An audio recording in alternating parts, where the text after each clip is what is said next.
છેલ્લા 5 દિવસથી સ્વામિનારાયણ સંપ્રદાયના જ્ઞાનપ્રકાશ સ્વામી દ્વારા પરમ પૂજ્ય સંત શ્રી જલારામ બાપા પર કરેલી ટિપ્પણી અંગે ભારત દેશ સહિત સમગ્ર દેશમાં વસતા જલારામ બાપાના ભક્તોમાં રોષ જોવા મળી રહ્યો છે। જલારામ બાપાની તપોભૂમિ એવી વીરપુર ખાતે પણ રઘુવંશી સમાજે બંધ પાડીને ઉગ્ર વિરોધ નોંધાવ્યો।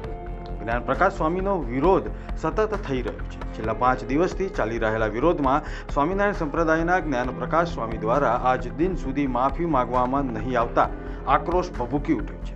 રાજકોટના રઘુવંશી સમાજ દ્વારા રાજકોટ પોલીસ વિભાગના પ્રનગર પોલીસ મથક ખાતે સ્વામી વિરુદ્ધ ફરિયાદ નોંધાવવામાં આવી છે અને વહેલી તકે કડકમાં કડક કાર્યવાહી કરીને જેલના સળિયા પાછળ ધકેલી દેવાની માંગ ઉઠી છે। એની આ એ ભૂલ છે એટલે દરેક સમાજમાં 18-18માં આક્રોશ વધતો જાય છે।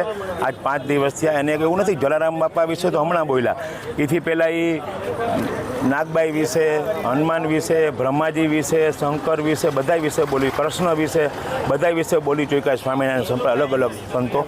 એટલે આક્રોશ વધતો જાય છે। હવે તાત્કાલિક એના 5 બોલતા વાર ન લાગી તો 5 દિવસ થયા અને માફી માગતા 5 દિવસ લાગે? એ ટેલિફોનથી માફી માગી લે ચાલે? વિડીયો કોલથી એને આવવું જોઈએ। વડતાલ બોર્ડના જે ચેરમેન હોય કે જો એને તાત્કાલિક આનો રસ્તો કઢાવવો જોઈએ, બાકી આના પરિણામ ગંભીર આવશે।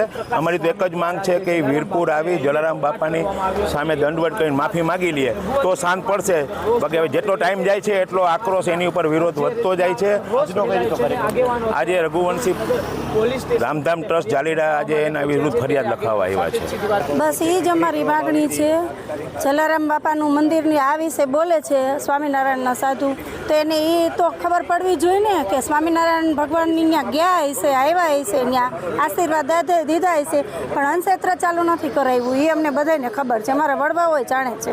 અભદ્ર ટિપ્પણી કરી છે, 5-7 દિવસથી વિરોધ ચાલુ છે। હા, તો એને માફી માગી જાય એ જ અમારી માગણી છે, બીજું કાંઈ કહેવા માગતા નથી। અમે બધાય શહેર સિટી ગામડા બધીએ નીકળી પડ્યા છે રઘુવંશી કે માફી માગી જાય આવી। આજનો કઈ રીતનો વિરોધ છે? આજે શું અમે બસ પોલીસ ફરિયાદ કરવા આવ્યા છીએ, શું છે આગળ જઈને ખબર પડશે।